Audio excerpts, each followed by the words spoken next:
আজ গেলাম দেখতেছেন হারাবাউলকে, সেই কালিয়াঙ্গি হারাবাউলকে মুনিশ নিয়ে গেছিলাম।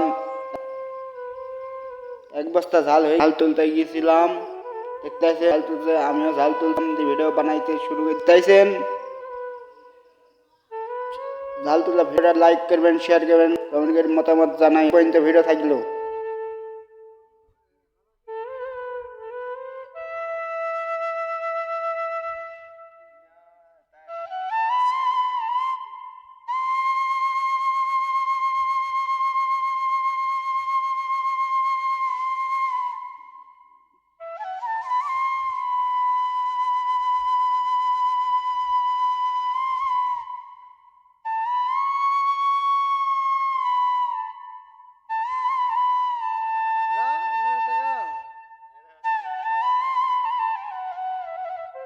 হাসো হাসো।